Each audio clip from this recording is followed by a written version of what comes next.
Φίλοι και φίλες που μας ακολουθείτε, καλωσορίσατε και πάλι. Σήμερα τρίτη μέρα νομίζω είμαστε εδώ, στην περιφέρεια της Πάργας και της περιφέρεια της Θεσπρωτείας και στον θαυμάσιο μεγάλο ποτάμι, τον ποταμό εδώ, το Αχαιρώντα. Και οι εικόνες είναι συναρπαστικές.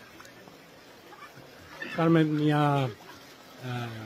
θα περπατήσουμε μέχρι όσο μπορούμε πάνω και μπορείς κατά τη διάρκεια να πάρεις και βαρκούλες με λίγα μόνο ευρώ το άτομο, γύρω στα 7 ευρώ, να κάνεις σήμερα και την βαρκάδα σου. Η περιφέρεια εδώ είναι κάπου ένα μισάωρο από την Πάργα. Δεν κάνεις καθόλου. Ο δρόμος είναι αρκετά καλός και δεν υπάρχει μεγάλη κίνηση και έτσι δεν υπάρχει φόβος. Αν έρθετε με το αυτοκίνητο, πάρα πολλοί τουρίστες περνάνε από εδώ. Είναι από τα πιο αξιοσημείωτα σημεία της Θεσπρωτείας και της περιφέρειας εδώ και έρχεται πάρα πολλοί κόσμος από όλες τις χώρες. Τα χωριουδάκια και οι Ψέλοι πριν φτάσουμε εδώ είναι θαυμάσιο. Να, έχουμε ένα σωρό που ήρθαν τώρα αγριάνθρωποι εδώ, δεν ξέρω ποιοι είναι, από κάποια χώρα που αγριεύουν λίγο. Μπήκαν λιγάκι στο νερό και κάνουν διάφορες κραυγές. Θα σας βάλω και την εικόνα να τις δείτε κιόλας.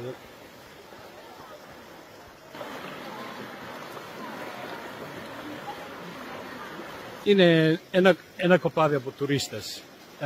Θαυμάσια. Τώρα θα κάνουμε μια διαδρομή μέχρι να φτάσουμε πάνω προς το τέλος. Εγώ είμαι αυτή τη στιγμή μέσα στο νερό μέχρι τα γόνατα και παραπάνω.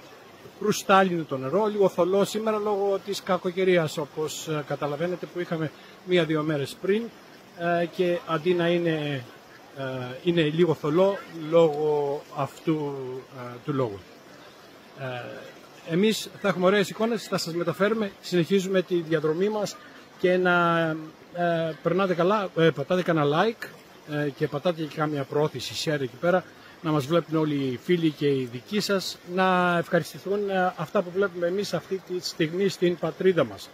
Δεν ερχόμαστε εκεί κάθε μέρα, άντε, συνεχίζουμε.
Ποιος να έχει στη Μελβούρνη, για πες μας, ναι. Καλαφάτης λέγονται. Καλαφάτης. Να τους δώσουμε τα χαιρετίσματα, ναι, σε όλους. Ευχαριστούμε. Να είστε καλά.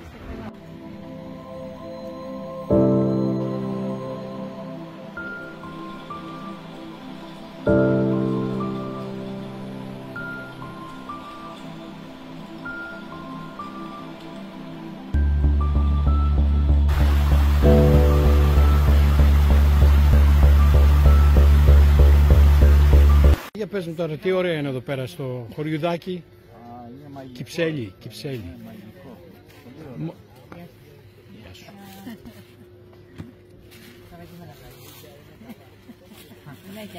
Έχουμε 7 χρόνια να έρθουμε στο ίδιο τραπέζι σχεδόν. Αλήθεια. Ναι. Και φέραμε και τους δικούς μας για να δούνε το ωραίο χωριουδάκι.